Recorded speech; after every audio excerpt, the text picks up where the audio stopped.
Hey, Friendo, Steve here. Hey, Larson. And welcome back to Going In Raw. On today's episode, we're talking this week's AEW Dynamite. Also in the news, reaction to the huge ratings loss by Tony Khan on Twitter. Shellacked. And he responded appropriately. So we're going to talk about that. And but hey, look. It takes and it giveth away, man. We're talking about Tony Khan, head of AEW, also Vince McMahon. Boy, hard time, sad last days for Vince McMahon. Maybe it's been a seemingly a difficult week, at least for the perception of Vince McMahon. Ooh, yes, we're gonna talk about that. What's going on with old Vince? So it was reported earlier this week that Vince was pretty much done when it comes to WWE's creative dealings. Triple H knighted by Endeavor to be Sir Creative of WWE. Sir Creative. Sir Levesque of Creative. Yes, of Creative. Now today, Endeavor CEO, of course, Endeavor is the parent company of TKO Holdings. That is the new joint venture, WWE, UFC. So Ari Emanuel, CEO of Endeavor, cast some of the blame for TKO's recent stock price drop on Vince while speaking at the Bloomberg Screen Time Conference. These transcripts come to you via WrestlingNews.co. So this is what Ari Emanuel had to say. Quote, I would say to you, there's plenty of interest in Raw right now. I know people are like, NBC is out of the mix.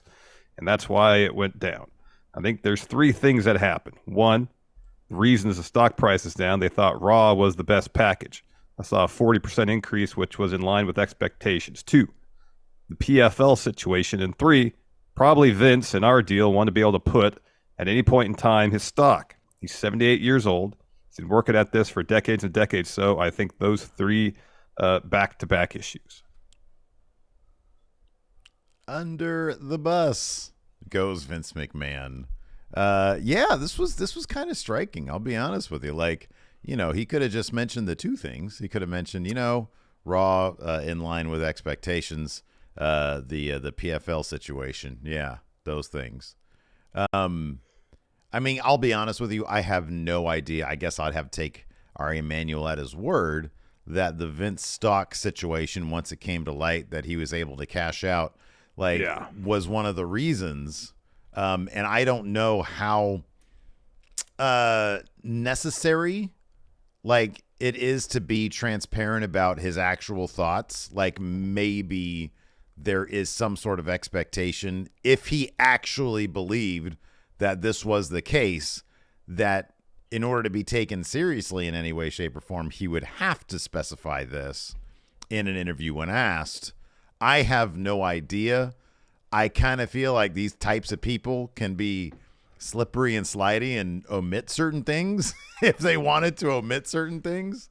CEOs, regardless of the industry, have been known to skew news to advance their particular point of view, yes. Right. If he really wanted to keep on Vince's good side, which he doesn't need to because he's running the entire Vince's boss. shindig. Vince answers to him. That's the bottom line. He's the boss.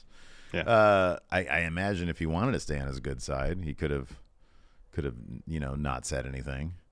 But man, yeah.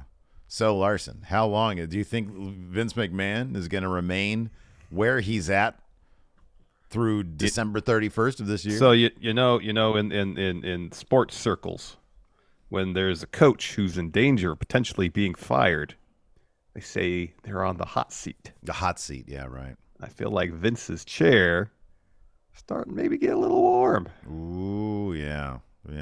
That dial can notch up really quickly too. Yeah, it's the potential that I don't know about the end of the year, but if there's some huge federal investigation that Vince is subject of, and there's actual indictments handed down or some sort of civil liabilities handed down, it's going to increase the odds of Vince getting out of there. Well, also, and I have no idea how Wall Street would react to this, but if there are indictments that get handed down, a really good way to show stability and thereby increasing the stock price would be to, as you said, to get rid of them. If there's bad news, the good news is you have a scapegoat. You know, Exactly. and so you don't need. You do not. There is no need for loyalty in that situation. Ari Emanuel has what he wants. The groundwork is being laid down for such a It scenario. is. Yeah, it is. It really is. Yeah. So it's entirely possible that next year, in the audio realm, that's the sound of someone like. We're doing this along in the audio realm. If you guys can't see us, we're doing this with our thumbs out out the door. Yeah, out of there. You're out of there. You're out of there. So Right. for us, that's the universal sign and gesture for you're out of there. Right. Exactly. Yeah. With the corresponding fart noise. Of course, there's got to be a fart noise with it. Talking about fart noises, talk about Tony Khan. Oh dear. AEW Dynamite. Oh dear. That really laid a turd on Tuesday in the ratings war.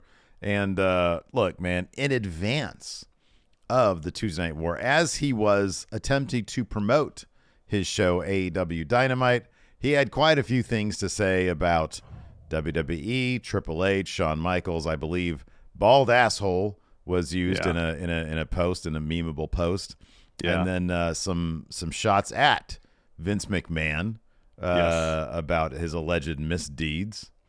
But also, now that the ratings were in, and it was, how did you put it, Larson? Shellacked. A shellacking. A shellacking. So what does JR say? Got taken out to the woodshed? Oh boy. So Khan took to the Twitter woodshed today to find a win, no matter how small. He was looking for anything to hang his hat on. So this is what he had to offer. He said this week, 2 active, decades-long rating streaks from 2 great legends were ended. With all due respect, until this week's head-to-head AEW on TBS versus WWE on USA, neither John Cena nor Undertaker had ever been on a WWE show with under 1 million total viewers, plus under 400,000 in the demo. Of course, the demo is that all-important. Only number that matters. Right. Number that matters most. So, Larson, was that victory from Tony Khan enough to win him the Tuesday Night War when all was said and done? Who had more viewers overall, Steve? NXT on USA. Who won the all-important 18 to 49 demo? NXT on USA. Nothing else matters. Oh, wow. Definitive. This is like when you're watching a sporting event and they say this is the first time a quarterback has thrown a touchdown when minus 27 degree weather with the wind chill of minus 37 with the wind coming from the northwest at 25 miles an hour after 6 p.m. Yeah.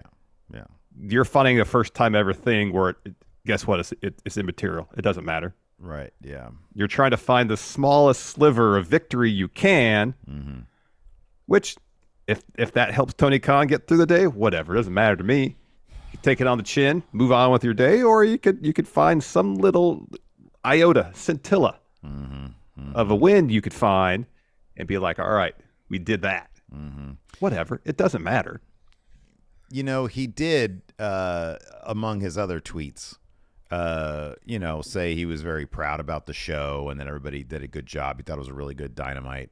And I thought that was good. It's like, you know what, man? Yeah. You just have to celebrate. Hey, if you did everything you could to present the best show you did, you could. Which I believe he did. And we're going to break down AEW. And there was some stuff to like, and there was some stuff we're going to have criticisms for. Yeah. Take a victory lap, because you felt that it was, creatively speaking, a victory. You did what you could. You were in a tough situation Tuesday night. The other guys are hot. They loaded their show up with a ridiculous amount of stars. And there wasn't a whole lot more you could do. It was, as you say, shellacking. They've been getting, honestly, he really does need to take a wide picture, a big picture view of his product right now, because it's suffering in a lot of different metrics. I mean, you can obviously, less than a month ago, about a month ago, you could take a victory lap on, the numbers for Wembley. I thought that was a good win for them. Yeah. But if you look at the collision numbers, the collision number that was the go home to Wrestle Dream was shockingly low, 327,000 in the total viewership. Horrible. And because when we were texting about that this morning, and when you mentioned that, I looked it up and I was like, oh, this is against Fastlane. And I was like, no, it wasn't. This was right before WrestleDream. What was like? Was there anything major opposing that? This college football and well, no, last week was against Fastlane. Fastlane was this past week was the 350 number was against Fastlane. Yeah. The 327 no, nothing. It was the one before WrestleDream. So here's some context. The last 2 weeks, Rampage has performed better than Collision. Yeah, that's bad news bears, man. That ain't good. Yeah. And I honestly think it's indicative. I think that they've got some decent stories running right now in AEW, but some is the key word there. And honestly, again, if anybody wants to say we're E-drones, that's fine. But I'm going to reiterate this. Back in 2018 and 2019, main roster WWE, in 2020, I mean, I sort of take, okay, pandemic was pandemic. You can't do a lot about being, forced to fit into a certain situation. But even preceding that, it was ugly. It was ugly for WWE. Yeah. Vince McMahon running main roster creative was just dog shit. And you look and I see there's a very distinct parallel or very distinct similarity in that at the time, we talk about what a drawing wrestler is, somebody who could bring people to the table, who can bring people in. And you look at AEW and they have a number of people besides MJF, who I think is like an actual draw, but they have a number of people there who you and I believe can absolutely be needle movers, just like WWE. Look, let's be honest. A lot of the same people are in WWE right now that are wildly popular. The same cast of characters back in 2018, 2019, when nobody gave a damn about those same wrestlers. Yep. But you let them do interesting things. You let them develop characters that we want to see, and you put them in stories that people want to see. And guess what? They're going to be a draw. And I mentioned this earlier in the week. You got 4 things that make for ratings victories in wrestling: story, characters, production, and the actual wrestling. And it might actually be in that order. AEW seems to want to focus on one thing, wrestling, and that's one part of the professional wrestling product. It is. And I'm not saying it's not an important part, but if you want to bring up your viewers, if you want to increase your viewers and grow your product, man, you got to have story. You got to have characters.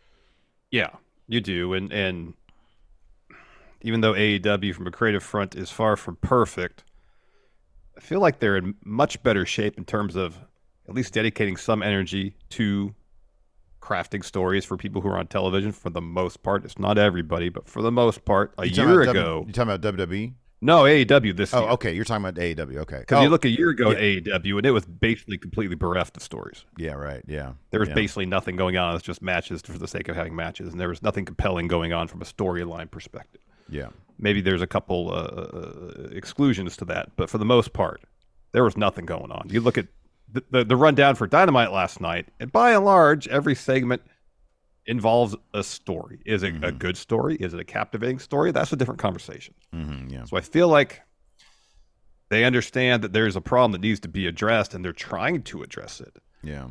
The issue is that for a good number of the talents on the roster, they have yet to crack either an interesting take on the character or interesting stories for them. Let me ask you this, going back to the fact that now there's Rampage, Collision, and it was funny. I watched an RVD interview with Bill Apter last night, and it's a very recent one. He was asked about the CM Punk stuff, and RVD, honestly, at this point, at his age, I think, he's a guy who just shows up, does what he's asked, and then he moves on. He had no idea which was which, Collision, Dynamite, and Rampage. He was like, yeah, I don't think I was on the Rampage show, but when I was there for, what was the other one? Collision? Yeah, when I was, it's a pretty funny watch. But let me ask you this. I know the hopes were high for Collision because it was going to be the Punk anchored show. You and I both thought that was probably a bad idea, and that ended up, we were right about that. Being the case, it came to fruition. He was gone, and you don't have anything to replace him as sort of the lead reason to watch Collision. But that's not even really my question. My question to you is, because I can see kind of a parallel, it's going to be a loose analogy, so bear with me. Is WCW Thunder going to be this analogy? No, it's going to be Star Wars. Ah, So I love The Mandalorian, right? Yeah. Watch seasons 1 and 2 is great. Then the next thing they offer up is a steaming hot pile of crap, Boba Fett. But in order to like dive into Mandalorian season 3, what I was led to believe by just sort of paying attention to stuff is that you got to watch at least some of Book of Boba Fett to figure out where you are in the next Mandalorian. There's a pretty important story beat that happens in Book of Boba Fett as relates to the story of the Mandalorian, yes. But everything else in Book of Boba Fett is kind of dog shit. Yes. And I'm a bit of a completionist, and I think that's one thing that... So long story short, I've not watched season 3 Mandalorian because I couldn't get through Book of Boba Fett. And I do kind of wonder if the oversaturation of AEW product is one part of their the fact that less people are watching, because it's like, wait a second, this happened on Rampage. I got to watch Rampage now. Like, in order to keep up with the entire story, more isn't necessarily better. And back in the day when it was just Dynamite, I have to watch Dynamite in order to see Orange Cassidy, in order to see all these people that I like. I have to watch it. Now you're asking me to triple up on the amount of time that I'm spending watching your product when there's other stuff out there that I would like to watch in wrestling, beyond wrestling, et cetera, et cetera. Do you think that they've watered down their product by adding so much more versus where they were, hell, even a year ago, because Collision ain't a year old? No, I know. It's a bit of a double-edged sword because they got a large roster in AEW. Yeah, right. And if they didn't start up Collision, who knows if some of the people that are getting a good amount of TV time would be getting that amount of TV time right now. Yeah. So from that vantage point, it's good for the talent. They're getting more opportunities to get on TV. But from a creative perspective, you got 5 hours of weekly television right now for AEW, and not necessarily enough compelling stories to fill 5 hours of weekly television. Mm-hmm. Yeah. And if it was must-watch stuff, if it was material that people were invested in and wanted to see, then I don't think there'd be any problem or any talk about their product being oversaturated. Mm-hmm. I think the issue is that it feels watered down because there's not enough stories. It doesn't feel like to fill all 5 hours, or not enough interesting stories to fill all 5 hours. Yeah. Like, I mean, I know you and we've stopped watching, and honestly, I understand that there is some main roster crossover now, but like NXT, I just don't fit because there's too many other things that we're trying to do around here. You know, I will watch some NXT. I'll watch some of it on YouTube clips. But like, you know, that's 2 hours of WWE content that I've cut out, and it's unnecessary. Rampage is part of their greater universe. Yeah. Like there are things that happen on Rampage that affect what you see on Dynamite, that affect what you see on Collision. And generally speaking, they will, you know, run recaps and everything if you need to see that stuff. Yeah. But yeah, I don't know, man. I am legitimately curious to know if this Collision experiment is going to continue. I mean, if it continues to get, you know, in the low 300,000s, and I understand college football doesn't last forever, but I'll be honest with you, man. I'm kind of suspicious of the actual impact of college football on AEW, not Impact Wrestling, on AEW. I just don't know that it makes. I think that a WWE Premium Live event will have an effect, massive impact on that. Yeah, I think absolutely. that's totally the case. But as we saw this past week, though, it went up against Fastlane. It was at 327 versus 353, I think it was. Yeah. And I don't know if Collision's gonna. I have no idea when. I know they've got a new TV deal coming up. I think they're like in negotiations right now. Yeah. I don't know if Collision's gonna pass muster. So what, Saturday evenings, what would TNT usually play on Saturday evenings? I assume movies. So I guess it depends. It's the risk reward thing. Is paying the premium for AEW television to garner 300,000 viewers a decent investment as compared to whatever they're paying to show Force Awakens for the 10,000th time. Mm-hmm, yeah. You know, I don't know what kind of numbers that reruns of movies draw on TNT on a Saturday evening. I can really appreciate, by the way, that the first movie I think of that TNT would run on a Saturday was Force Awakens. Yeah, it's one of the Star Wars sequels. That's what I thought.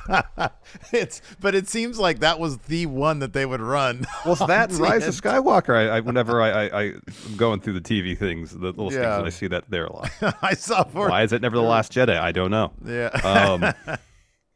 But I guess that would be the analysis they'd have to do over network is be like, all right, yes, these numbers in comparison to Dynamite, kind of dog shit. Mm-hmm. That being said, is it better than the alternative? Yeah, right. And it might be a situation where, Dynamite, assuming it's on Wednesday nights in its normal time slot, will get its usual 800,000, maybe up to 900,000 if they really pack the episode with some interesting stuff. Mm-hmm.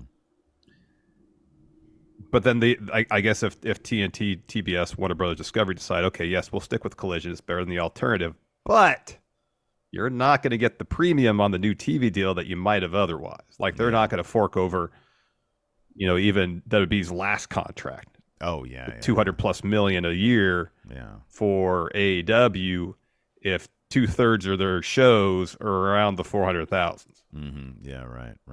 Because really Dynamite is the flagship show of AEW right now, and nothing else comes close. Mm-hmm. So unless they can get some sort of numbers up on Collision, Rampage, whatever, Collision, Rampage numbers have been basically the same for 2 years.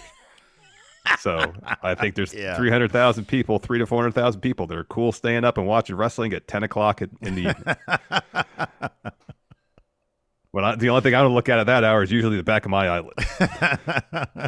The only thing I'm looking at 10 o'clock on a Friday night is the bottom of a bottle or something. Exactly. Well, that comes first. The bottom of my beer can that makes my eyelids droopy, and I'm out. I would imagine that's the thing is if Warner Brothers Discovery has already made the determination that they want extra AEW programming on their network because it does well enough for the money they're investing in the ad revenue they're getting in return. Yeah, right. Then if they're even content with 400,000, the only thing they're not going to do, rather than probably than cancel the show, unless there's an alternative they can plug on that spot and it'll perform better, is just not give AEW as much money in the TV deal. Yeah, it could be. Yeah, we're going to give you less money because you're doing, sub Rampage numbers. So I don't know. It'll be interesting to see from a business standpoint where AEW is, but. And I've reiterated this. I'm not gonna beat a dead horse or whatever. But the bottom line is you got to figure out how to do. 5 hours, I guess. Rampage is Rampage an 5 hour hours still? a week. Yeah, so 1 hour 5 Rampage, hours a week, 2 hours Collision, 2 hours of Dynamite. Yeah, minimum 5 hours minimum. Yeah, not including Battle of the Belt weeks, not including pay-per-view weeks. Yeah, you got to do all that. You got to find a way to make that compelling and a random Wardlow sighting, he does his thing and then he drifts away without any hint of a story. We can sort of fold into, actually, we got to pay some bills first before we talk about Dynamite, but we're going to talk the good and the bad here in just a moment. But Larson, first up, let's go ahead and talk about BetterHelp, our sponsor for today's show. Let's do it. This episode of Going in Raw is sponsored by BetterHelp. Steve. Yes. Oh, anxiety, it could be a tricky thing. I can't tell you how many times I've been in a situation where there's something I should do or something that I need to do. This brain in my head just starts going and my anxiety kicks up and makes it pretty darn difficult for me to get those things done if I even get them done at all. Nah, man, I know that. Well, I'm guessing you know this now, Larson, but therapy helps you figure out what's holding you back so you can work for yourself instead of against yourself. Yeah, I've been there, and I know I was generally anxious all growing up, but my anxiety really got bad in my mid-20s, and I realized that it was getting in the way of me living a happy, productive life, and I needed to go to therapy. And it took me a few tries to find someone I felt comfortable talking to, but once I did, I was able to learn the tools I needed to better cope with my anxiety. And if you're thinking about starting therapy, give BetterHelp a try. It's completely online and designed to be convenient, flexible, and suited for your schedule. All you got to do to get started is fill out a brief questionnaire to get matched up with a licensed therapist, and you can switch therapists at any time for no additional charge. So make your brain your friend with BetterHelp. Visit BetterHelp.com/raw today to get 10% off your first month. That's BetterHelp, HELP.com/raw.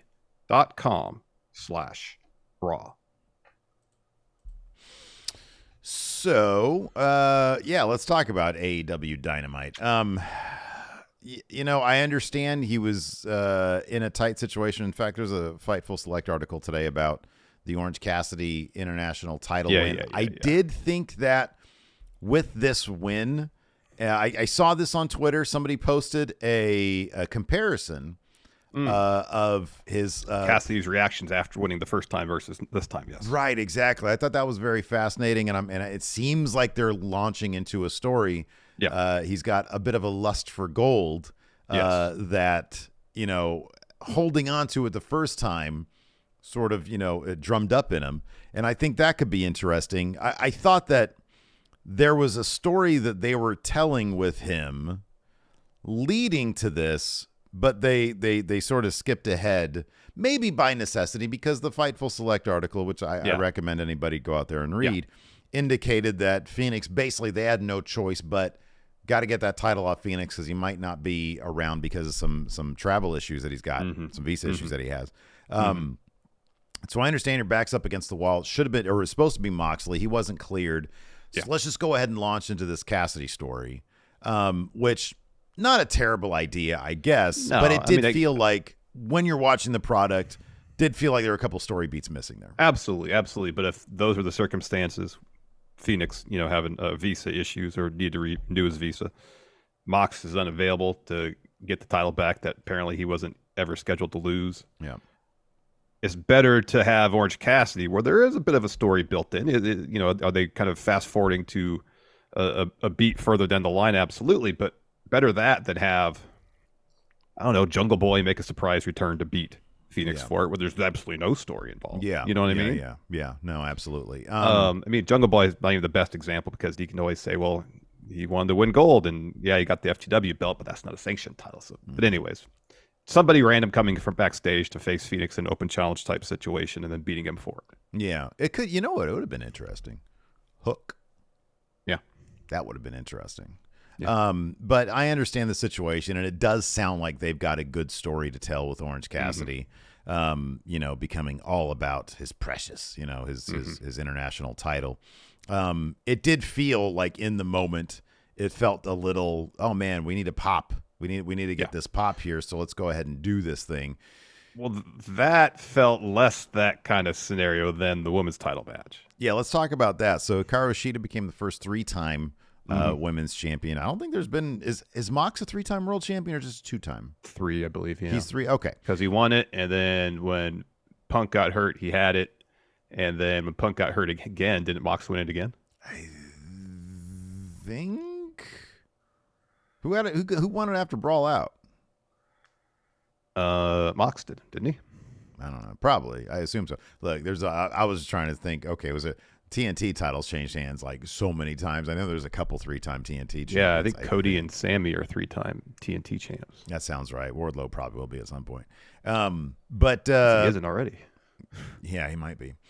Shida won it off Saraya. Saraya had one title defense against Toni Storm, and I think she was in a tag match as well since winning at Wembley.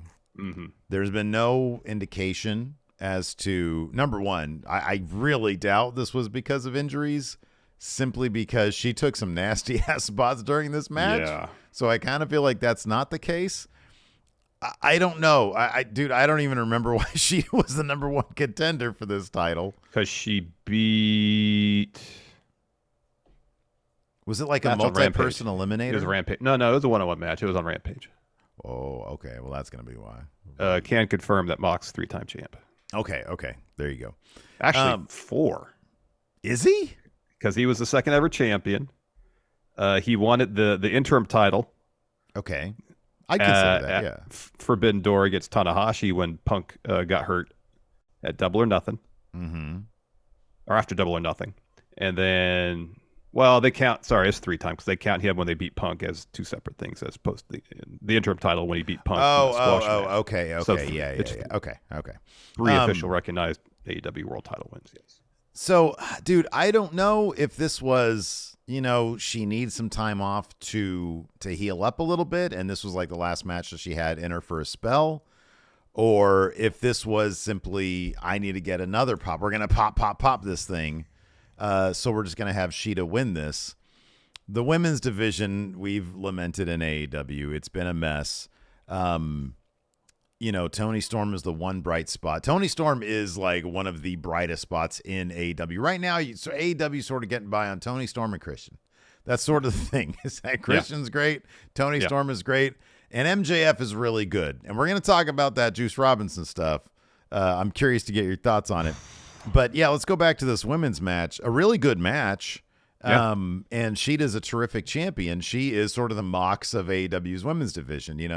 If you need somebody who can be reliable, Sheeta's your woman. Yep. But it just really came out of nowhere. And I'm happy for Sheeta. I think it's great. A little confusing as to why they would have done this. Yeah, no, agreed. You given the nature of the win, you'd think there might be something else going on backstage. I mean, even according to Meltzer and Alvarez, the FTR title change, having Starks and Big Bill beat them, was not necessarily related to injury, although Fightful, I believe, said that Cash is dealing with some sort of rib injury. But it was just a situation where Dax is like, hey, this could be an interesting story. Let's have them win. Really? Yeah. Wow. That's interesting. Yeah. It just like there just feels like there's no roadmap. There's no, I don't feel like I am like with a lot of this stuff. That's why I'm intrigued with the Orange Cassidy stuff. Cause like, especially when I saw that side-by-side video, sometimes you gotta, you watch that and it's like, oh, this could be cool. Like, I love the idea that Orange Cassidy, who a lot of people wrote off as a one-dimensional character, has done such a great job adding dimension to his character. Yep. And in a way that's unique and interesting. Yeah, and we saw the hits from Orange with the desperation in terms of trying to hold on to the international title during his first reign, kind of skirting the rules a little bit, bending the rules here and there to retain the title. And now that he's got it back, is he going to go full on into that? Is he going to double down on retaining that title, regardless what it takes? Well, I think that would be awesome. Mox coming back, because Mox is going to come back at some point. Yeah. Then you give Cassidy his win, but he's got to cheat to do it. Yes. He's like, oh man, I can't do this. I'm not going to beat Mox at his own game, so I got to cut some corners to do that. That could be pretty interesting stuff. The Saraya bit really kind of threw me off. Let's talk about the MJF. A lot of people were talking about this online, and a lot of people there was a lot of varying opinions. Mm-hmm. So he's currently in a feud with Jay White. Jay White stole his title. MJF made an appeal to him after Jay White beat Hangman Page thanks to shenanigans from Prince Nana. Yeah. So MJF comes out and he says, if you, there's a lot of parallels between us. I'm trying to be a better man thanks to my brother Adam Cole. Mm-hmm. You need to try to do the same thing. Be a man of your word and get my title back. You can. I'll defend it against you at Full Gear, and I have no doubt that one day you will win this title. But do the better man thing and give me that title back. So of course they all laugh him off, and Juice Robinson produces a roll of quarters with Friedman on it, with MJF's name on it, and I understand because MJF has tweeted this out that he wants to use professional wrestling as an avenue to tell these kinds of stories. I'm going to read the actual tweet here because I thought it was a well-worded one. Yeah. He said, Muhammad Hassan was portraying an evil Muslim terrorist. I'm actually Jewish. I've actually gone through this. This is my real life, my story. And I look forward to giving catharsis to every single person who's ever been oppressed or bullied. If you think I'd play with that or take it lying down or worst of all, hide from the hard conversations like a coward, you're on crazy pills. I look forward to the hard conversations this starts and creates. I look forward to people being further educated. My life's work is to stand up to any and all injustices done to people due to something as stupid as being different. To anyone that thinks that can't be done through the avenue of professional wrestling, then that's an indictment on things that have happened in this sport's past. I look forward to bringing this sport into the present. I look forward to knocking Juice Robinson's teeth down his throat. And most of all, I look forward to getting back to Triple B. So it's clear that he's trying to tell a story where he's battling anti-Semitism. And a lot of the criticism obviously has been because of what's going on in Israel right now. Why would you bring this up now? This is not a good time to do that. Me personally, and this is with all due respect to MJF, trying to tell a complicated story, there are a couple problems with this. So number one, to anybody who says, well, Juice Robinson used quarters before, context is everything. Yep. Everything. Now, and while I was thinking about this, there are other parallels that you can make. But for this specific story, am I to believe now that Juice Robinson, a wrestler who I've grown to really appreciate and root for and cheer on because he is so entertaining, I don't care if he's a bad guy, is he an anti-Semite? And I'm not asking you, I'm saying that. No, I know. These are, pro wrestling is so different than any other narrative form in that it blends the fictional world with reality of a lot of the people in that world. Absolutely, yeah. And has historically, that's the nature of kayfabe, Yeah. You still have wrestlers, for example, Mox and Hangman, when they had eye injuries, they were out in public with eye patches on. Right. And when I ask the question of Juice Robinson as an anti-Semite, I'm not talking about the performer. Obviously, he's not. He's portraying a character. Yes. Who I have grown to appreciate. So but due to the nature of pro wrestling, like if this were to happen in the movie, that question wouldn't enter your mind. Right. Yeah. But in the world of pro wrestling, it does. Right. Yeah. Now, it's funny because so I'll parallel this. I don't know why. I shouldn't say that question wouldn't enter your mind in a movie. There's a delineation in the world of film that it makes it a much harder delineation. That's what I should say. Not that it wouldn't enter your mind, but no, absolutely, I agree with that. And so it's like, okay, well, either he's straight up anti-Semitic, or he's like, I don't know, ill-educated, or doesn't understand. Like, there's no other way to take this, but he's insensitive at the very least to MJF's stories of being bullied specifically because he's Jewish. Mm-hmm. It's, to me, pro wrestling is more akin, the medium of pro wrestling is more akin to something like Back to the Future, which has dramatic, comedic, and sci-fi elements to it. Get rid of the sci-fi. But Biff Tannen's one of my favorite. Tell it to Aerostar. No sci-fi elements, Steve. That's a good point. That's a good point. Biff Tannen is one of my favorite all-time villains, right? Yeah. If I learned all of a sudden that Biff Tannen was anti-Semitic, it'd make Back to the Future kind of weird, you know? And it's like, I don't know that Back to the Future is really the story, really the venue to explore those stories. And I'm not saying that pro wrestling isn't. I'm saying that, like, I don't know that AEW in this context at this time is the appropriate venue for that. Well, of course, I think that it could be in pro wrestling, but I don't think it's this. Well, of course, history has shown us that, by and large, when pro wrestling tries to tell stories centered around serious, real-world issues and matters, they take those real serious matters or issues and use them to tell storylines that feel exploitative. And his point in this tweet addresses that. Yes, totally. I'm not talking about, we don't know what's going to happen going forward from here. I'm talking about what has happened in the past. You can, we could sit here and spend 20 minutes listing off stories. Oh, at least, yeah, for sure. If not longer.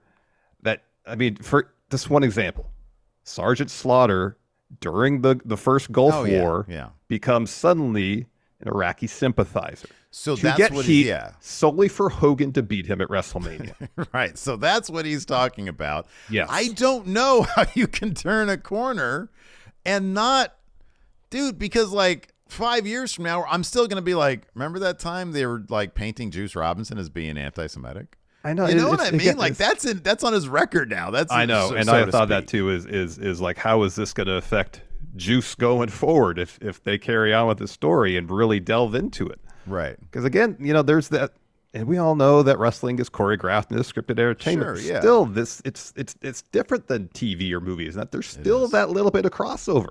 Right. where wrestlers will bring stuff that happens on TV into their actual lives Yeah. to maintain that illusion of what we're seeing on TV is real. Yeah. And can't think that's not the case in movies or TV or any other art form I can think of. Yeah, right. And that's what really makes it difficult. Yeah. If you're watching, especially because pro wrestling is like the never-ending story, not the movie. It is as Triple H is fond of saying, the story never ends, right? Story never ends. Well, that is pro wrestling. It's soap operatic, and these characters persist. Yeah, and it's one thing for a character in like a TV show or whatever to encounter other characters that might, challenge the protagonist in a way that is like this. It's another thing to take characters that are persistent, that are always around, and then that you take this turn with them where it's like, that's a bit uncomfortable. And then like after the blow off, when all is said and done, go back to normal, you know, because it's like, well, you have this in your, what happens if Juice Robinson becomes like a face, which is entirely possible because people really glom onto his act. It's hilarious. Yeah. Yeah. I know. It's a tough situation. It's a risky avenue to take to tell a story in the world of pro wrestling. You gotta handle this with storytelling, with a storytelling sensitivity that I don't know, frankly, that anybody can handle. Historically, as you pointed out, and as MJF has pointed out, they haven't been. No, historically, it's not been the case. I just don't know. Like, what are they going to do that's so revolutionary that isn't going to be, well, I'm going to beat you up in this match because you did this. And like I said, context really is everything. For anybody who says, Juice Robinson's used a roll of quarters before, that's fine. You know what Juice Robinson, as far as I know, has never done is written the name of somebody on that roll of quarters. And dude, you cannot watch this and not completely and totally understand the context. If you can't understand that, I'm sorry. You're either just completely blind, you might be stupid, and you're just being dishonest and disingenuous. Because that one thing is not like the other. It really is not. Yeah. So I don't know, man. I look, if MJF wants to try to use pro wrestling to tell this story, and I'll be honest, like I under what's happening right now in the middle in Israel and in Palestine, it's so heartbreaking. Across all that stuff. It's absolutely heartbreaking. But I don't even need, when people say, especially now, I don't need that. Anti-Semitism is anti-Semitism. I don't, if this happened a month ago before the Israel stuff happened, I'd still be saying the exact same thing.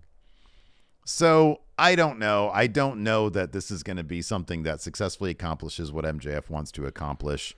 Because the pro wrestling in general does not have a good track record.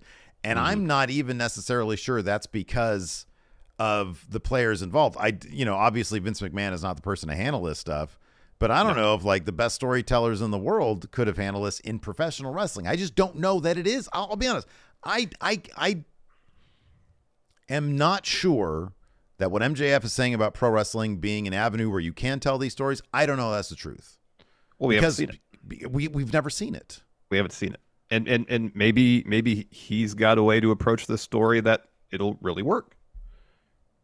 We don't know. We just saw the story just start. Yeah. I like I said, it's risky. It's a tough situation. It really is. It's a really tough story to navigate because of everything we mentioned. So, when they say the Battle Royal is next week, right? It's next week, yeah. All right. So if Juice wins that, has the match with MJF for the Diamond Ring, is this going to be like a 2 or 3 week thing, and then that's kind of it? I mean, dude, given how AEW, and I'm sure Tony Khan is giving MJF all the leverage in the world to do whatever he wants to do. I believe that. Yeah. But if this doesn't play out in some revolutionary, unique fashion, then you were not able to accomplish what you set out to accomplish here. Just merely MJF beating Juice Robinson in a match. That ain't gonna do it. Like, you can't bring this stuff up and then that's the thing, you know? Yeah. Like, you better find some interesting angle to take here in pro Well, wrestling. what they'll probably do is in their match, Juice will try to use a roll of quarters. Yeah. MJF maybe will take them from him and use the quarters on Juice to get the win. That's so. You're number one. You're probably right. Number two, that ain't it. you know, like that ain't gonna. That's not some revolution. You know, that's like, oh my wow, or revelation, I should say. Sorry, that's not some like, oh my god. You know, he just cracked it. So I don't know. Honestly, don't know. Yeah, I was literally I was working out this morning. I was thinking about because up until today I hadn't actually watched the segment. I honestly heard what happened.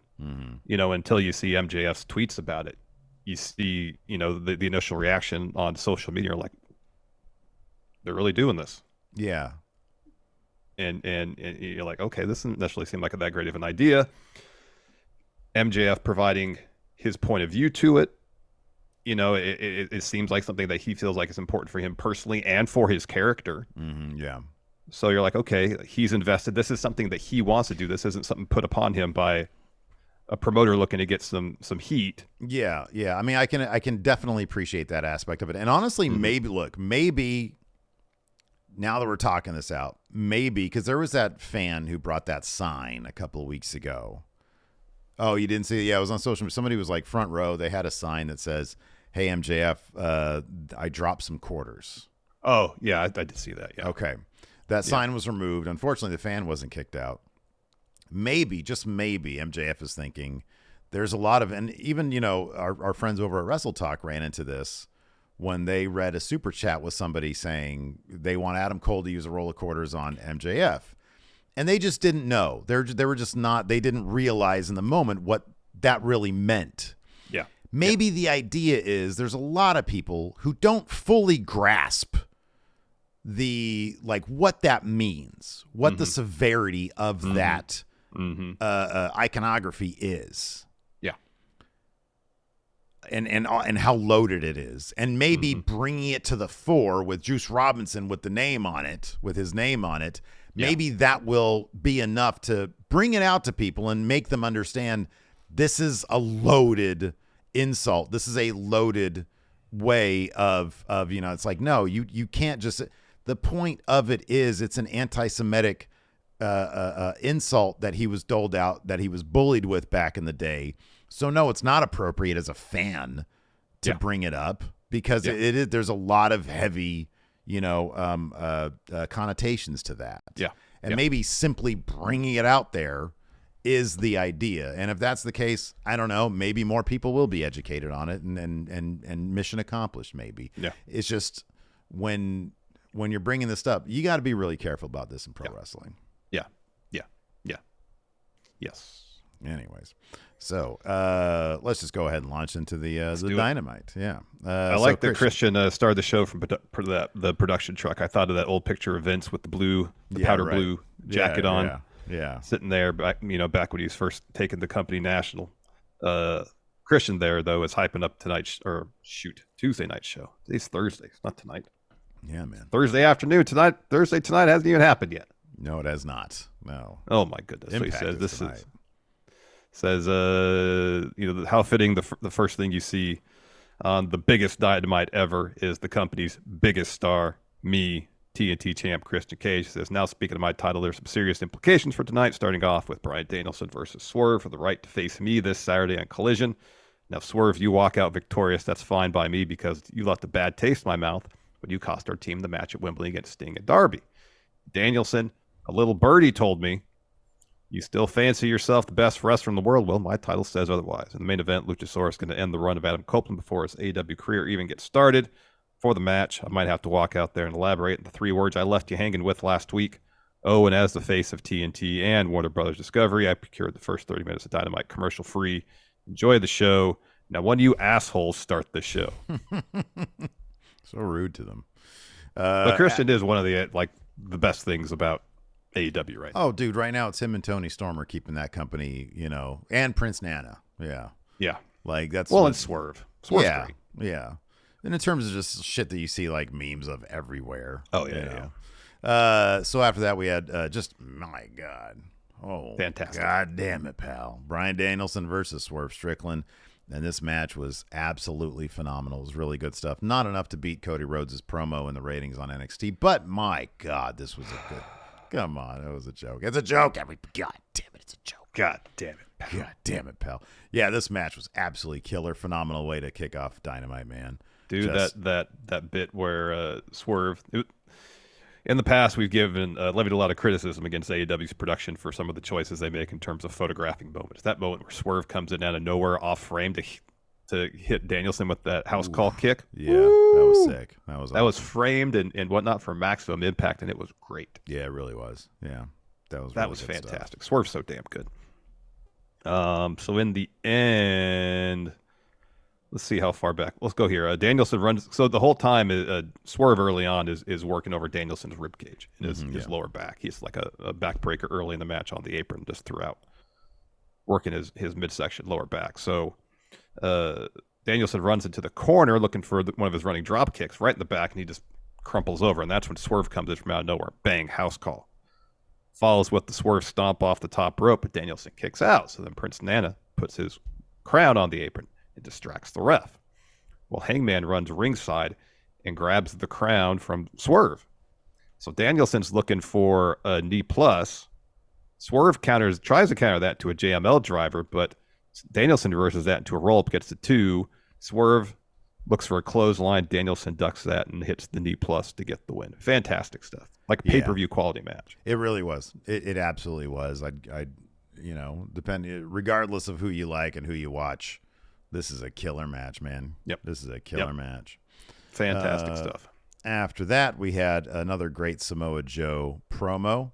From the airport lounge. From the airport lounge. He says, hello, my name is Samoa Joe, Ring of Honor TV champion, king of television, and soon to be AEW world champion. This Saturday at Collision, I begin my road to championship gold.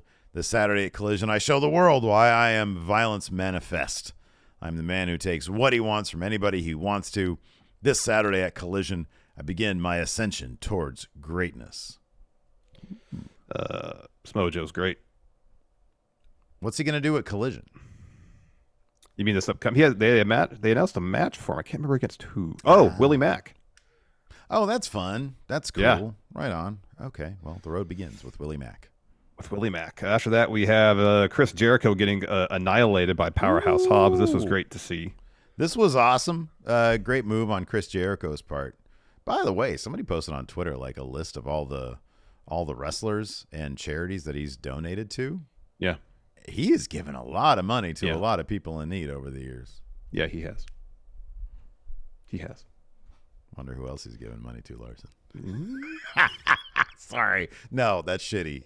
That's awesome for him, man. I was tabulating it up. I was like, God damn, this guy's giving out like $100,000 over there. He's giving like a shit ton of money to people who really need. He has given. You hear all sorts of stories about him donating money to wrestlers. Yeah. Yep, absolutely. But yeah, man, he's donating his body to Powerhouse Hobbs. Yeah. Was it 7 spine busters and 2 World's Strongest Slams? Oh my God.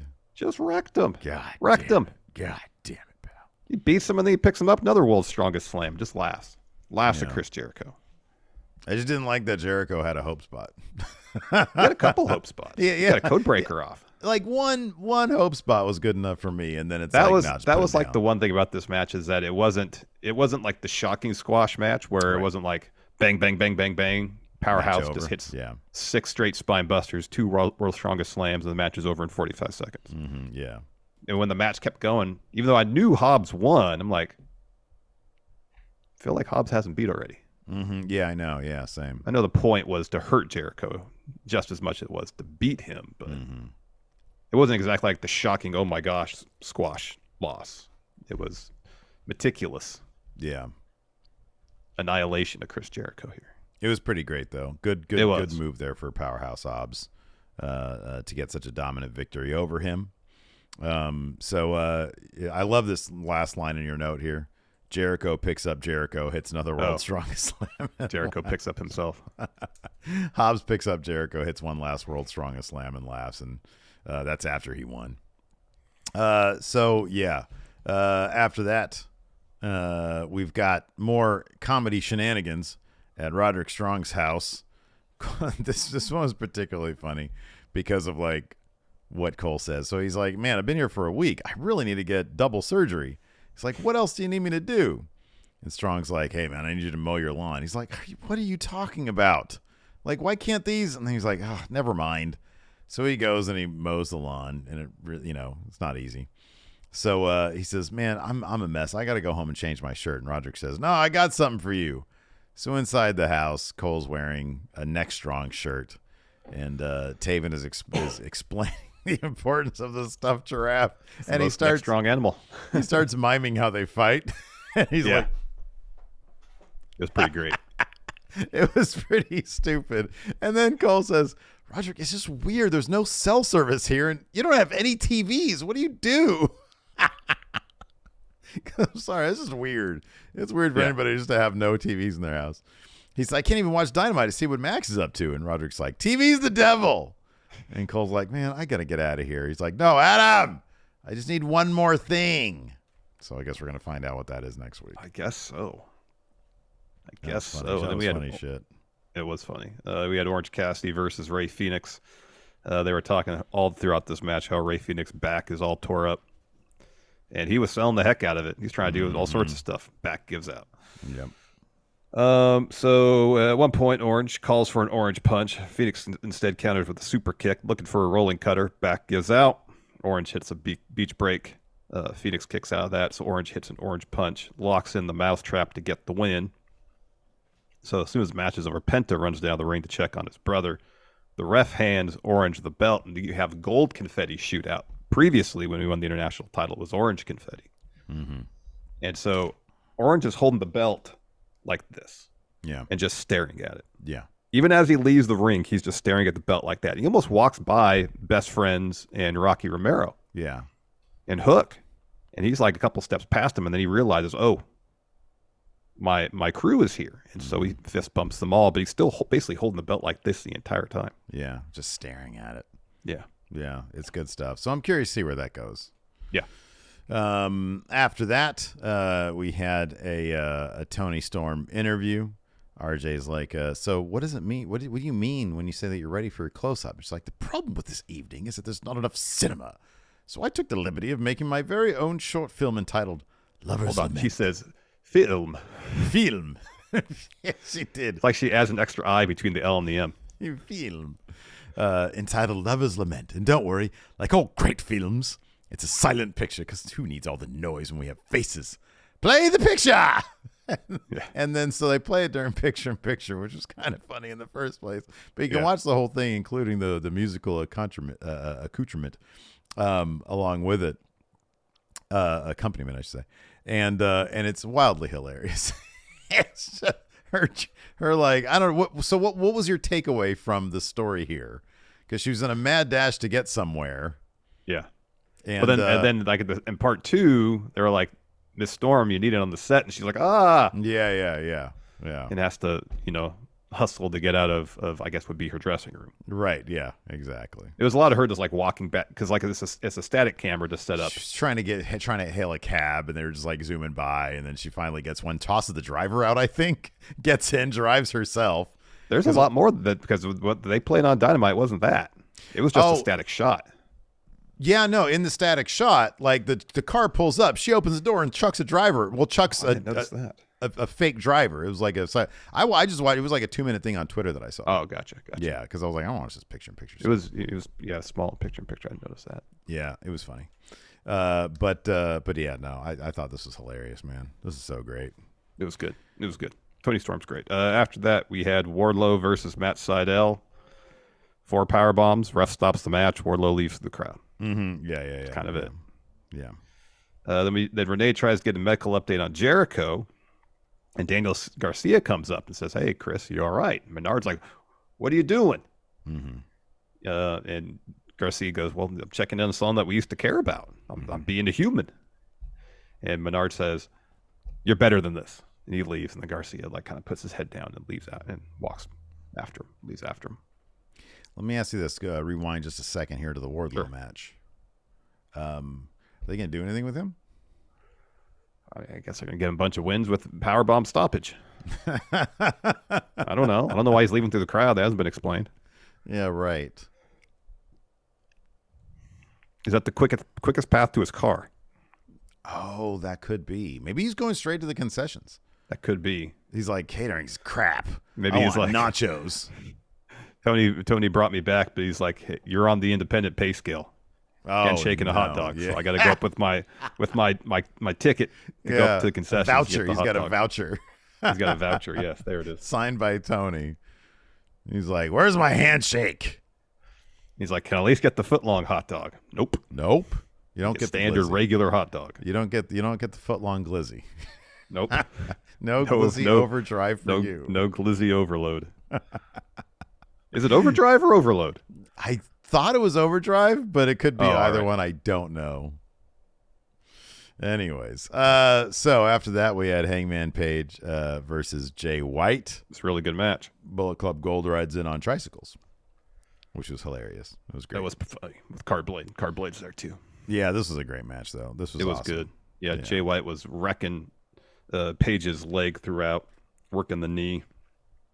And towards the end, Bullet Club Gold is distracting the ref. Prince Nana comes to ringside to try to hit Page with the crown. Hangman, though, blocks it, but Jay rolls up Page with a handful of trunks to get the W. That's right. So afterwards, Page is mad, chases Nana up the ramp while Bullet Club Gold get in the ring to celebrate with Jay.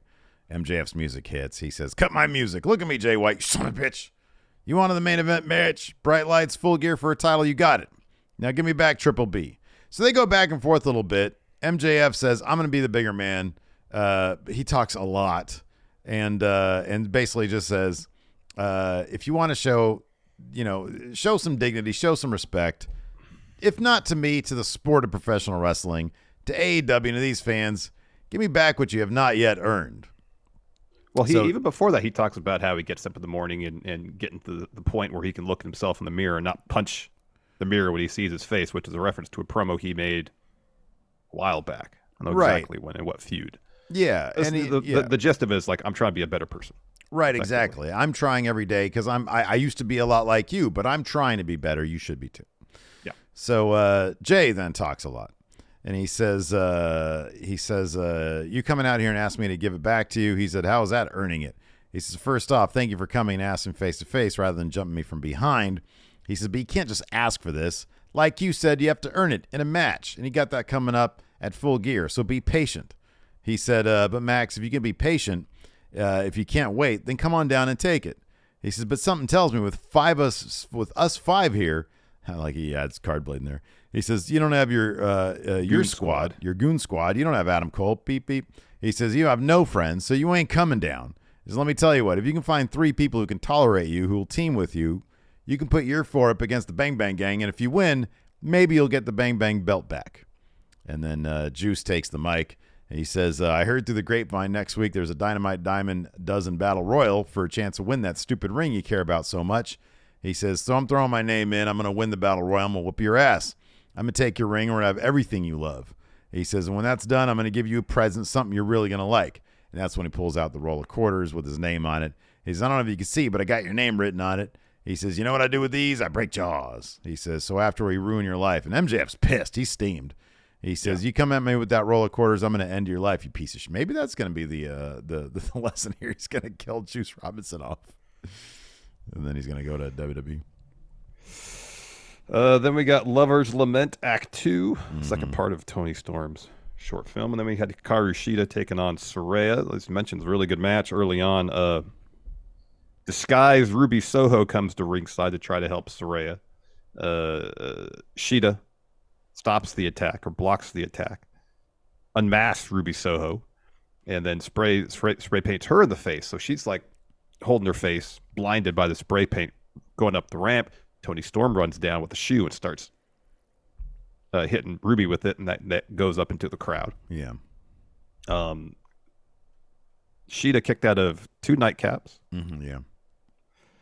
and won with a roll-up to get the victory. Yeah. I mean, the ending sequence is really good because Saray's looking for a suplex. Sheeta reverses that into a Falcon Arrow. Saray kicks out into a roll-up of her own, then Sheeta kicks out into a roll-up of her own. Yeah. No, it was good. Crowd went nuts for this too. Really good match. Afterwards, commentary had mentioned that Jericho went to the hospital to get checked. But yeah, no, I mean, this is good for Sheeta. Mm-hmm. But again, I'm just not entirely sure, was this simply because, hey, we got to load it up on Tuesday. What can we do? All the titles on the line, all the titles getting changed or whatever. Yeah, who knows?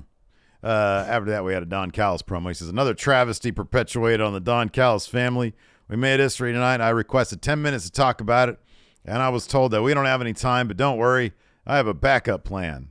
And then he kept a picture-in-picture, and Callis and Takeshita do Sammy sign gimmick where they got the signs. I don't know what they said. Well, yeah, it's from the Bob Dylan thing. Yeah. And the In Excess video.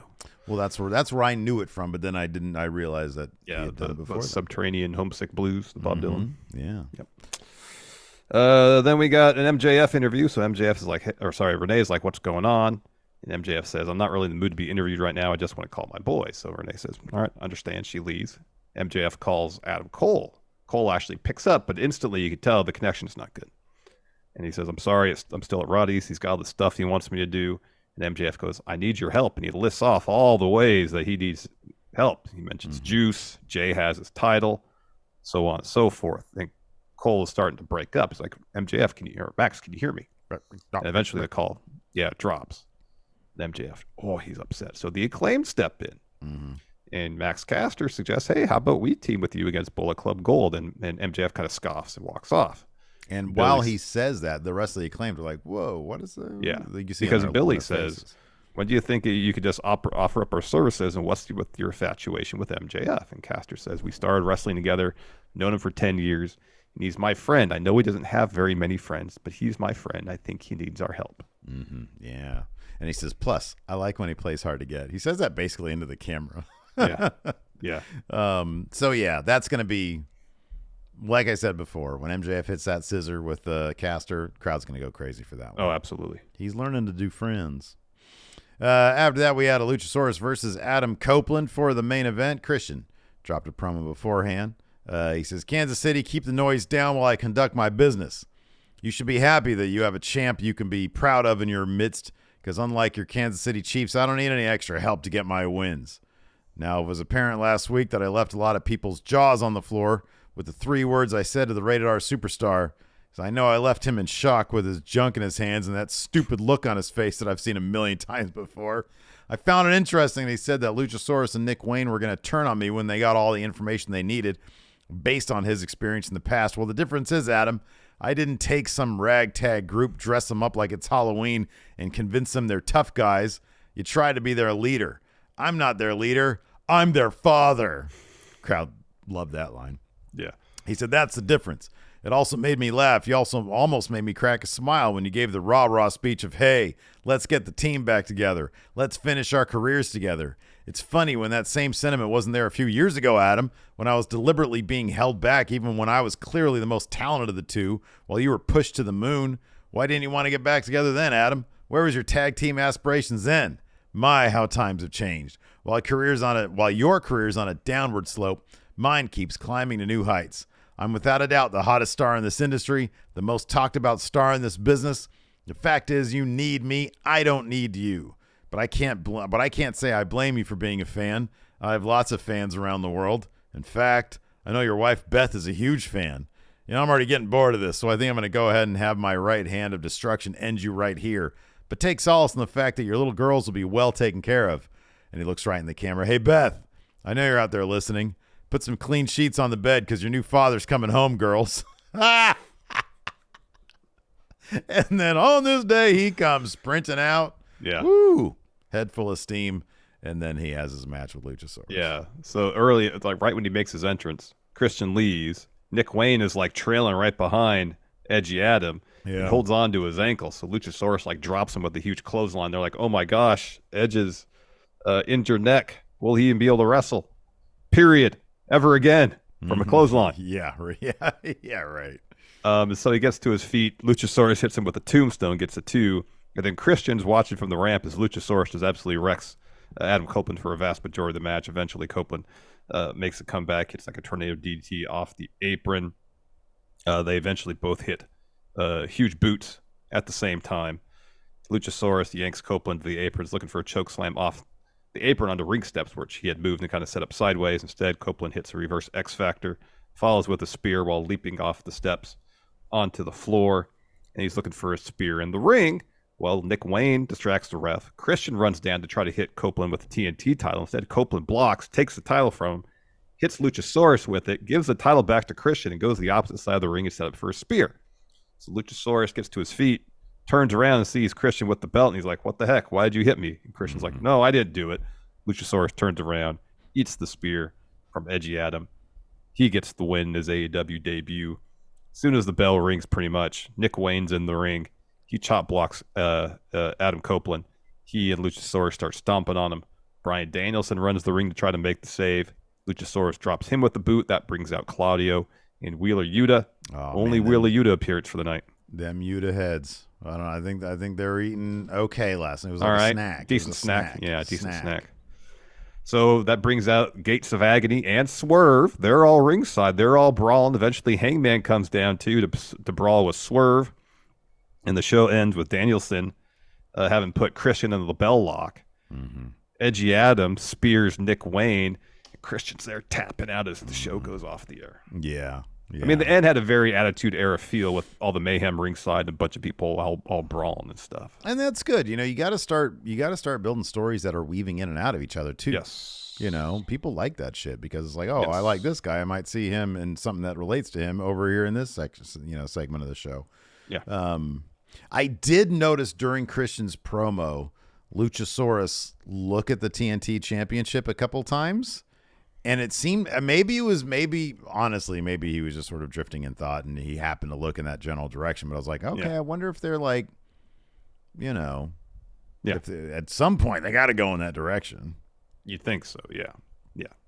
I mean, they're doing the MJF Wardlow thing here, but Luchasaurus doesn't have quite the dimension. Wardlow was so good. I know. He was so he showed everything. My really and then they pissed it all away with a lawsuit angle. Yeah, man. Just like that. Gone. Cold.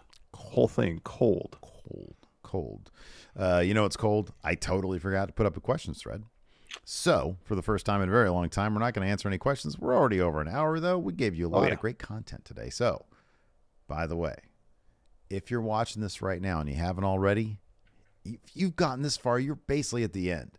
All we're going to ask you to do, if you haven't already, hit that thumb up, hit the subscribe button, and the notify bell so you always get notified when there's going in raw content. We got another channel called Friendo Club Wrestling. It's really fun. Yesterday we did a video where we took a look at a bunch of wrestling urban legends. So that was a lot of fun. And yeah, I think it's going to do it for the show today. Sure. Cool. We're good. Nothing else. All right. Yeah, I'm fine. Awesome. We'll talk to you guys later. Goodbye.